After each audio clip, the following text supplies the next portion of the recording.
Oke, terima kasih untuk waktu dan kesempatannya teman-teman. Di sini kami akan mempresentasikan tugas kami, menjelaskan tugas kami yang kami dapat, yaitu mengenai pemanfaatan sistem informasi geografis dalam dunia teknik sipil berdasarkan jurnal yang kami baca dan kami teliti. Nah, kebetulan untuk jurnalnya itu kami dapat tentang pemanfaatan sistem informasi geografis, yaitu untuk prioritas penanganan jalan di Kabupaten Aceh Besar. Tapi sebelum kita masuk ke materi lebih lanjut, alangkah baiknya kita memperkenalkan diri dulu dengan saya sendiri, itu Yoel Sandi Joko Akrina dengan NPM 210218705, dan juga teman saya Julius Hamonangan Uniwali, NPM 210218719.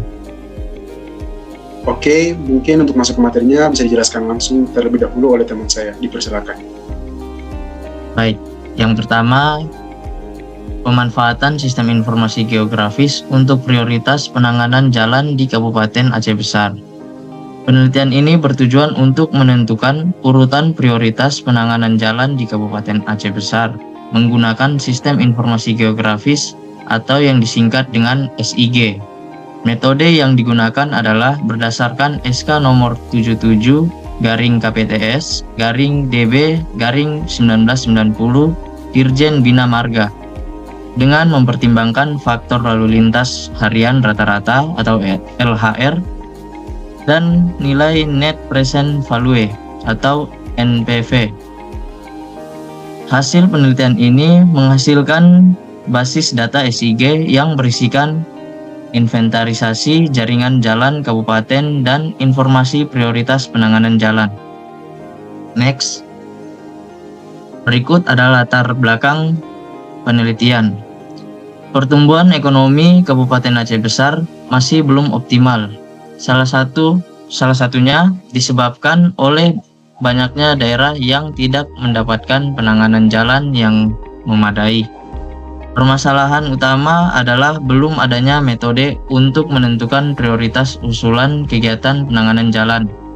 Berdasarkan keputusan Bupati Aceh Besar nomor 348 tahun 2009, panjang ruas jalan kabupaten di Aceh Besar mencapai 1225,70 km yang tersebar di 23 kecamatan. Mengingat keterbatasan dana, diperlukan prioritas penanganan agar alokasi anggaran menjadi efektif. Nah, berikut adalah 3 poin penting dalam penelitian ini. Yang pertama, identifikasi masalah. Banyak jalan belum mendapat penanganan, baik pemeliharaan maupun peningkatan. Yang kedua, analisis kebutuhan. Diperlukan metode penentuan skala prioritas penanganan jalan. Dan yang ketiga, implementasi solusi. Pemanfaatan sistem informasi geografis untuk prioritas penanganan jalan. Next. Yang berikut ada kajian pustaka. Sistem jaringan jalan merupakan satu kesatuan yang menghubungkan pusat-pusat pertumbuhan. Berdasarkan PP nomor 26 tahun 1985, jalan dikelompokkan menjadi jalan nasional, provinsi, kabupaten atau kota, kota madya, desa, dan khusus.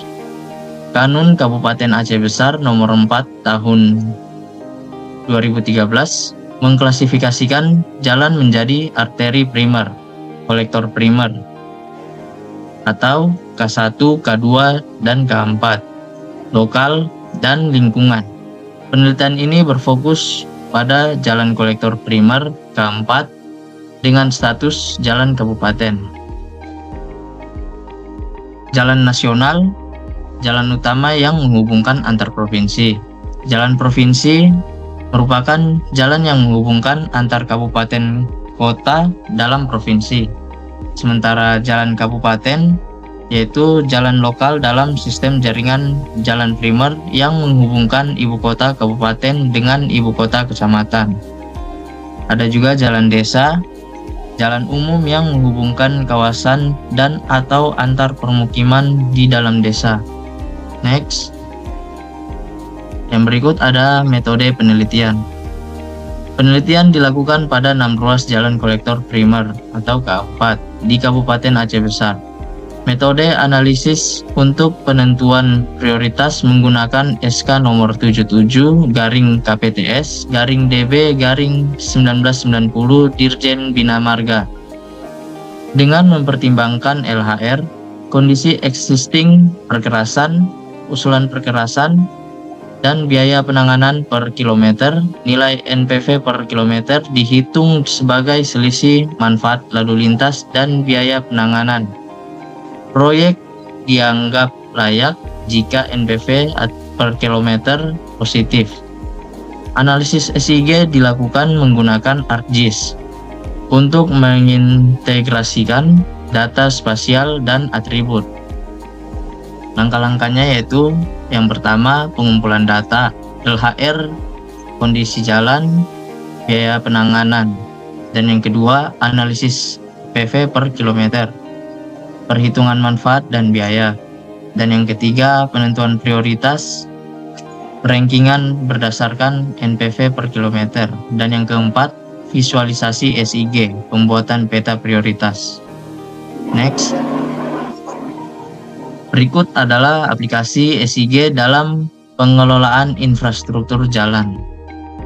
Yang pertama, inventarisasi jalan. SIG dapat memetakan dan mengkatalogkan seluruh ruas jalan beserta atributnya. Dan yang kedua, pemantauan kondisi. SIG memungkinkan pemantauan kondisi jalan secara berkala dan terpadu. Yang ketiga, perencanaan penanganan. Data dan analisis SIG dapat digunakan untuk menyusun rencana penanganan jalan yang efektif. Dan yang keempat, evaluasi kinerja. Hasil penanganan jalan dapat dievaluasi dengan memanfaatkan data dan visualisasi SIG. Next. Nah, berikutnya akan disampaikan oleh teman saya, Yoel. Oke, sebelum kita membahas di hasil perhitungan dari jurnal ini seperti apa, sebelum itu juga saya mau jelaskan tentang pengumpulan data spasial dan atribut. Nah, perlu kita tahu data spasial itu apa. Jadi, data spasial itu adalah data yang menunjukkan lokasi, ruang atau tempat di permukaan bumi. Dan data ini juga dikenal sebagai data geospasial, di mana data spasial itu mencakup koordinat geografis dan bentuk data lokasi lainnya. Data spasial juga dapat disajikan dalam dua bentuk, yaitu vektor dan raster, di mana kalau data vektor itu dipresentasikan sebagai ribbon yang biasanya kita ketahui juga di aplikasi ArcGIS, yaitu ada juga raster, dan yang berikut itu data raster digambarkan dengan struktur grid yang mempresentasikan suatu nilai atau informasi terkait suatu objek. Nah, di dalam pengumpulan data ini, data spasial ini dan atribut itu ada dengan empat tahap itu dengan menggunakan satu penentuan koordinat ruas jalan menggunakan GPS, di mana GPS itu adalah sistem navigasi satelit yang memungkinkan kita atau penggunanya untuk menentukan posisi geografis mereka atau berdasarkan garis lintang dan bujur dengan akurasi tinggi di mana saja di belahan dunia. Di mana kalau dikaitkan dengan pengumpulan data spasial itu kalau menggunakan aplikasi GPS itu biasanya digunakan untuk menentukan lokasi atau titik-titik penting seperti bangunan, jalan dan batas wilayah. Ada juga pengelolaan sumber daya alam, di mana dalam pengelolaan hutan, lahan, pertanian dan sumber daya air. Di situ GPS itu berfungsi untuk membantu memantau lokasi dan kondisi sumber daya tersebut. Dan selain itu juga fungsi GPS itu juga sebagai sistem informasi atau geografis itu sendiri, yaitu SIG, di mana data yang diperoleh dari GPS dapat kita integrasikan ke dalam sistem informasi geografis untuk menganalisis lebih lanjut terkait pengambilan keputusan. Ada juga transportasi dan logistik, di mana dalam situasi ini GPS itu digunakan untuk melacak kendaraan dan mengoptimalkan rute pengiriman. Ada juga yang lain seperti penelitian lingkungan, dalam studi ekologi dan lingkungan. Nah, itu juga selain membantu pengumpulan data spasial, salah satu keuntungan dengan menggunakan GPS itu adalah akurasi tinggi, di mana GPS itu dapat memberikan informasi posisi dengan kecepatan yang tinggi, seringkali dalam beberapa meter. Yang kedua itu, manfaat yang kedua itu real time data, yaitu data dapat dikumpulkan dan diproses secara langsung, yang memungkinkan respon yang cepat terhadap situasi. Yang berikut poin yang menguntungkan yang ketiga itu adalah kemudahan mengakses. Nah, secara kita tahu bahwa GPS itu sudah banyak ada di gadget, handphone kan. Nah, dengan peran GPS yang semakin terjangkau, pengumpulan data spasial menjadi lebih mudah diakses oleh banyak pihak. Nah, selain manfaat yang tadi kita udah bahas tentang GPS, ada juga tantangan dan pertimbangan. Nah, salah satu tantangan yang mungkin kita alami saat menggunakan GPS itu adalah keterbatasan sinyal. Nah, di daerah terpencil atau di dalam bangunan, sinyal GPS biasanya terhalang. Dan tantangan yang kedua adalah kesalahan posisi. Nah, faktor seperti ini atau kesalahan seperti ini multipath atau kesalahan atmosfer dapat mempengaruhi akurasi. Dan kesalahan yang berikut itu keterampilan pengguna. Pengguna perlu juga memiliki pemahaman yang cukup tentang cara menggunakan perangkat GPS menganalisis data yang dihasilkan. Nah, dari pemahaman kita tentang penerapan GPS, itu dapat menjadi salah satu pertimbangan efektif dalam pengumpulan data spasial. Yang berikut, aku akan menjelaskan tentang pencitraan. Nah, penjelasan penggunaan pencitraan dalam pengumpulan data spasial itu definisinya itu merujuk pada teknik pengambilan gambar dari permukaan bumi menggunakan berbagai jenis sensor, baik yang dipasang di satelit, pesawat terbang, atau drone. Gambar yang dihasilkan dapat berupa foto udara atau tangkapan layar berudara dengan citra satelit atau citra multispektral. Nah, ada beberapa jenis pencitraan. Yang pertama itu citra satelit. Itu biasanya diambil oleh satelit yang mengorbit di bumi, menyediakan data dalam skala besar dan cakupan data yang luas. Yang kedua itu, jenis pencitraan yang kedua itu yaitu foto udara. Diambil dari pesawat terbang, biasanya dengan resolusi yang lebih tinggi dibandingkan dengan citra satelit. Dan yang ketiga, yang terakhir itu yaitu drone. Penggunaan drone itu biasanya memberikan fleksibilitas dan kemampuan kita untuk mengambil gambar dari sudut yang berbeda. Yang berikut saya akan menjelaskan aplikasi pencitraan dalam pengumpulan data spasial. Yang pertama itu ada pemetaan. Pencitraan digunakan untuk membuat peta topografi, peta penggunaan lahan, dan juga peta tematik lainnya. Yang kedua, aplikasi yang kedua, pemanfaatan lingkungan digunakan untuk kita mengamati perubahan lingkungan seperti deforestasi, urbanisasi, dan perubahan iklim. Yang berikut, yang ketiga itu pertanian presisi, di mana petani menggunakan citra untuk memantau kesehatan tanaman, mengidentifikasi area yang perhatian, dan juga mengoptimalkan penggunaan sumber daya. Yang berikut itu manajemen bencana, di mana pencitraan dapat membantu kita dalam memetakan area terdampak bencana, perencanaan evakuasi, dan analisis risiko yang mungkin kedepannya bisa terjadi. Dan yang terakhir, salah satu pengaplikasian data spasial menggunakan pencitraan itu adalah analisis perkotaan, di mana digunakan untuk memantau pertumbuhan kota, infrastruktur, dan penggunaan lahan lainnya. Yang berikut kita juga akan membahas salah satu keuntungan ketika kita menggunakan pencitraan, yaitu yang pertama tadi sudah dijelaskan di poin awal, memiliki cakupan yang cukup luas, itu mampu mencapai area yang sangat besar dalam waktu yang singkat, seperti menggunakan satelit yang tadi. Yang kedua itu detail dan resolusi. Pencitraan dapat memberikan detail yang tinggi tergantung pada jenis sensor dan metode pengambilan gambar. Dan yang ketiga itu multispektral, di mana citra multispektral memungkinkan analisis lebih dalam seperti pemantauan vegetasi dan kualitas tanah. Nah, selain keuntungan pencitraan yang kita bisa alami atau kita rasakan saat menggunakan untuk mengumpulkan data spasial dalam pengumpulan data, ada juga tantangan dan pertimbangan dalam menggunakan pencitraan dalam pengumpulan data spasial dan atribut, yaitu salah satunya adalah kualitas data. Nah, kualitas data, gambar dapat dipengaruhi oleh kondisi cuaca, pencahayaan, dan jenis sensor. Dan yang kedua, salah satu tantangannya adalah kebutuhan analisis lanjutan, Pencitraan itu biasanya memerlukan pengolahan dan analisis data yang lebih lanjut menggunakan perangkat lunak GIS. Dan yang ketiga itu biaya. Beberapa teknik pencitraan terutama yang menggunakan satelit dan drone biasanya mahal. Oke, jadi dari pencitraan ini kita dapat menarik satu kesimpulan bahwa pencitraan merupakan alat yang sangat kuat dalam pengumpulan data spasial, memungkinkan analisis dan pengambilan keputusan yang lebih baik. Dengan kemajuan teknologi, pencitraan semakin mudah diakses dan digunakan oleh berbagai sektor untuk memenuhi kebutuhan spesifik mereka. Selain itu juga ada survei lapangan, yaitu pengumpulan data atribut seperti lembab, kondisi permukaan, dan juga kerusakan. Dan juga ada basis data, di mana penyimpanan dan integrasi data spasial dan atribut dalam basis data sistem informasi geografis atau biasanya kita sebut sebagai SIG. Oke, mungkin bisa next. Halo? Oke.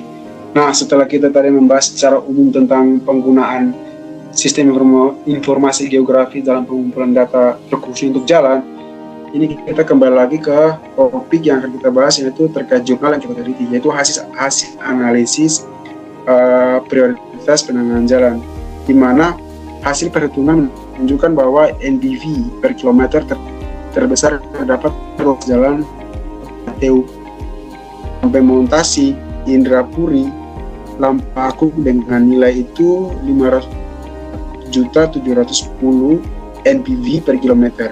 Dan yang terkecilnya itu didapat pada ruas jalan Lampaku Siron Blanc dengan nilai itu sekitar minus 1.948.000 dari 6 ruas jalan yang dianalisis. Nah, hanya dua ruas jalan yang layak secara ekonomi untuk dilaksanakan karena memiliki NPV per kilometer positif, yaitu Peukan, Ateo, Montasik sampai Indrapuri, dan juga Lampakuk dan Sibre sampai Bilu. Nah, berikut ini adalah tabel ruas jalan layak secara ekonomis ya, tadi disebutkan itu dari Peukan, Anteo, Montasi, Indrapuri sampai Lampakuk itu dengan total itu NPV per kilometernya itu 534,71 juta, yaitu berdasarkan evaluasi juga layak. Prioritasnya 1 Sibre, Peukan, Bilui sampai Matale itu NPV per kilometernya itu 142,78 dengan hasil evaluasinya itu yaitu layak dengan skala prioritas itu 2, dan juga Matale sampai Lokna yaitu dengan NPV per kilometernya itu sekitar minus 1,233 juta dengan evaluasi itu tidak layak dengan skala prioritasnya itu yaitu 3. Dan berikut juga ruas jalan untuk Seulimum sampai Masjid Raya itu sekitar NPV-nya itu per kilometer itu 1.400.000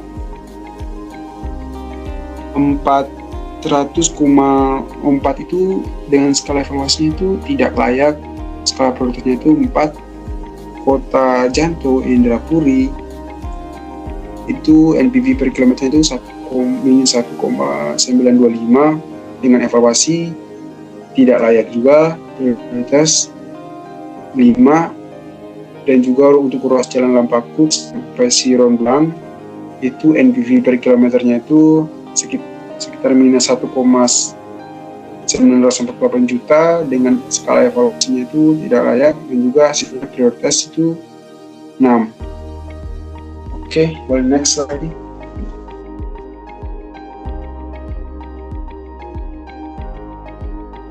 Nah, yang berikut adalah manfaat penggunaan sistem informasi geografis atau SIG dalam penanganan jalan. Sistem informasi geografis atau SIG memberikan beberapa keuntungan dalam pengelolaan dan penanganan jalan kabupaten. Sistem informasi geografis memungkinkan penyusunan interventarisasi data jalan yang lebih terstruktur dan mudah diakses.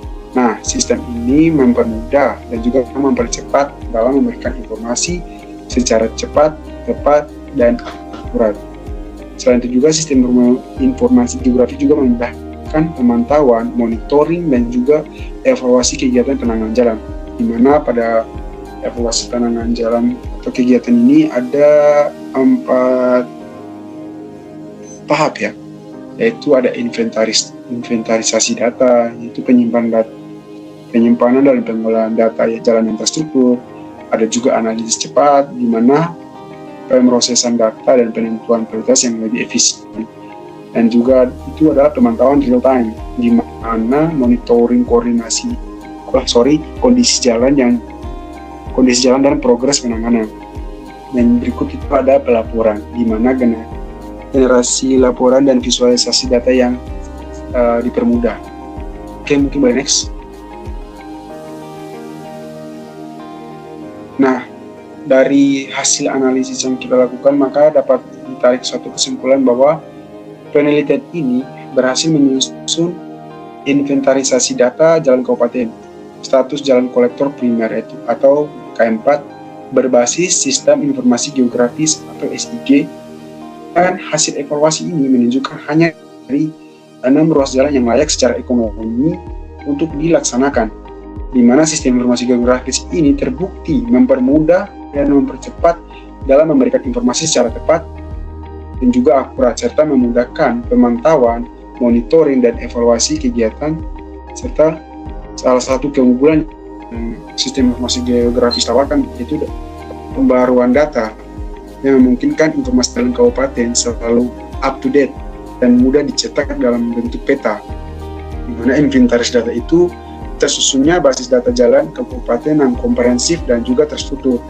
dan juga penentuan prioritas, di mana identifikasi ruas jalan yang layak secara ekonomi untuk penanganan, dan yang terakhir itu efektivitas sistem informasi geografis atau SIG, di mana peningkatan efisiensi dalam pengelolaan dan pengambilan keputusan terkait penanganan jalan. Oke, next. Nah, setelah kita membaca kesimpulan dan juga hasil yang tadi kita sudah analisis, sini kami memberikan beberapa saran dan rekomendasi, yaitu untuk penelitian selanjutnya disarankan untuk mengambil seluruh ruas jalan di kabupaten sebagai objek penelitian guna kita mendapatkan gambaran yang lebih komprehensif, di mana penggunaan metode analisis multi kriteria atau AMK, proses hierarki analisis atau AHP dapat dipertimbangkan. Karena apa? Karena memiliki fleksibilitas terhadap rencana pengembangan wilayah, yang dimana diharapkan penelitian ini dapat menjadi masukan dalam pembuatan sistem jaringan jalan kabupaten yang berbasis SIG atau sistem informasi geografis yang dapat meminimalisir kesalahan dalam perencanaan dan juga meningkatkan efektivitas pengambilan keputusan dan menghindari tumpang tindih dalam pelaksanaan kegiatan. Di mana dalam saran dan rekomendasi ini ada 4 poin. Yang pertama itu perluasan objek penelitian, di mana menganalisis seluruh ruas jalan kabupaten untuk gambaran yang lebih komprehensif. Yang kedua itu metode analisis alternatif, di mana metode analisis alternatif ini mempertimbangkan penggunaan AMK atau AHP untuk fleksibilitas yang lebih tinggi. Dan yang ketiga itu ada integrasi sistem, di mana mengembangkan sistem integrasi yang untuk menunjukkan jalan kabupaten berbasis sistem informasi geografis. Dan yang keempat itu pembaruan kelanjutan, di mana melakukan data secara berkala untuk mengeksplorasi dan informasi. Oke, mungkin itu sekian dari presentasi kami terkait penggunaan sistem informasi geografis dalam dunia teknik sipil, yaitu salah satunya untuk membantu pembangunan jalan, yang dimana jalan yang kami dapat itu di Kabupaten Aceh Besar. Oke, mungkin sekian dari kami. Terima kasih.